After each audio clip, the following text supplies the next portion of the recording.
Hello guys, আশা করি সকলেই ভালো আছেন। আপনাদের ভালোবাসার সাপোর্টের টেক কমিউনিটি এখন আগের চেয়ে বেশ বড়। তো আজকে আমাদের হাতে আছে এমন একটি ফোন যা নিয়ে গত কয়েকদিন ধরে বাংলাদেশের টেক পাড়ায় বেশ আলোচনা হচ্ছে। হ্যাঁ, আমি বলছি Helio 55 নিয়ে। 15,000 টাকা বাজেটে এটি কি বাজারে সেরা ফোন হতে যাচ্ছে নাকি স্রেফ আইফোনের লুক দেখে ক্রেতা ধরার ধান্দা? আজকের এই ভিডিওতে আমরা এই ফোনের ডিজাইন থেকে শুরু করে গেমিং পারফরমেন্স, ক্যামেরা এবং ব্যাটারি সবকিছু একদম হাড়ির খবর বের করব। স্টার রূপকথা ইউটিউব চ্যানেল থেকে আমি আকাশ আছি আপনাদের সাথে। তো চলুন শুরু করা যাক।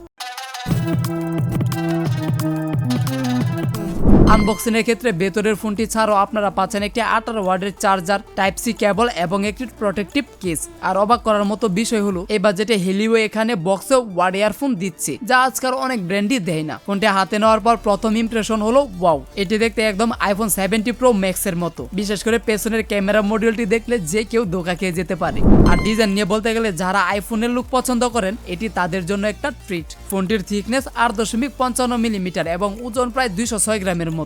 আর পেছনে ব্যবহার করা হয়েছে রিডিজাইনেবল থার্মোপ্লাস্টিক। মজার ব্যাপার হলো এর ক্যামেরা হাউজিংটা আয়নার মতো কাজ করে, যা দিয়ে চাইলে রিয়ারের ক্যামেরা দিয়েও সেলফি ফ্রেম চেক করা সম্ভব। আর ফোনটিতে একটি অ্যাকশন বাটন দেওয়া হয়েছে যা আইফোনের আদলে তৈরি। এটি দিয়ে আপনি টর্চ, ক্যামেরা বা যে কোনো অ্যাপ শর্টকাটে ওপেন করতে পারবেন। আবার অন্যদিকে বিল্ড কোয়ালিটি বেশ সলিড মনে হয়েছে। সবচেয়ে বড় প্লাস পয়েন্ট হলো এটি IP64 সার্টিফাইড, মানে ধুলোবালি বা হালকা বৃষ্টির পানি নিয়ে আপনাকে খুব একটা টেনশন করতে হবে না।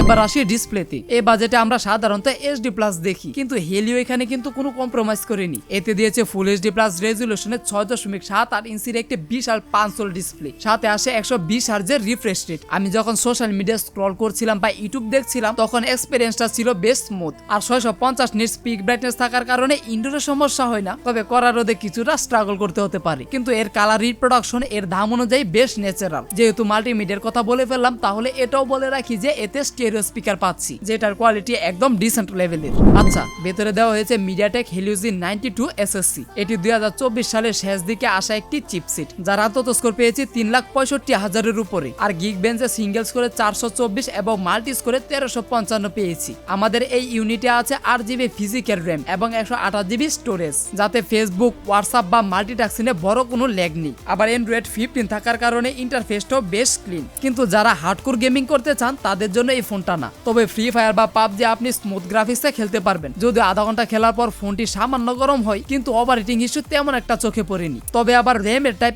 LPDDR4X হলেও স্টোরেজ হিসেবে eMMC 5.1 ব্যবহার করা হয়েছে, যেখানে আমি মনে করি স্টোরেজ টাইপ UFS হলে আরো ভালো হতো। আর ক্যামেরার কথা বললে পেছনে 50 মেগাপিক্সেলের মেইন ক্যামেরা এবং সামনে 32 মেগাপিক্সেলের সেলফি ক্যামেরা রয়েছে। পর্যাপ্ত আলোতে এর ছবিগুলো বেশ শার্প এবং কালারফুল হয়। আবার ডাইনামিক লেন্সও মন্দের ভালো বলতে পারেন, কিন্তু লো লাইটে বা রাতে ছবি ডিটেল কমে যায় এবং নয়েজ দেখা দেয়। আর ভিডিও রেকর্ডিং করা যায় সর্বোচ্চ 1080 পিক্সেলে 30 fps, যেখানে কিনা স্টেবিলাইজেশন নেই। তাই হাঁটার সময় ভিডিও করলে কিছুটা শেকি মনে হতে পারে। আর ফোনটির সব থেকে শক্তিশালী জায়গা হলো এর 6000 মিলিঅ্যাম্পিয়ারের বিশাল ব্যাটারি, যা দিয়ে একজন নর্মাল ইউজার অনায়াসে 2 দিন পর্যন্ত ব্যাকআপ পাবেন। আর যারা হেভি ইউজার তাদেরও সারাদিন চার্জ নিয়ে ভাবতে হবে না। তবে দুঃখের বিষয় হলো চার্জার দেওয়া হয়েছে মাত্র 18 ওয়াটের, যা দিয়ে এই বিশাল ব্যাটারি ফুল চার্জ করতে প্রায় 2 ঘন্টা 30 মিনিটের মতো সময় লাগে। আপনার কাছে 18 ওয়াটটাও কম মনে হবে না যখন কিনা দেখবেন 15,000 6000 মিলিঅ্যাম্পিয়ারের ব্যাটারি পাচ্ছেন।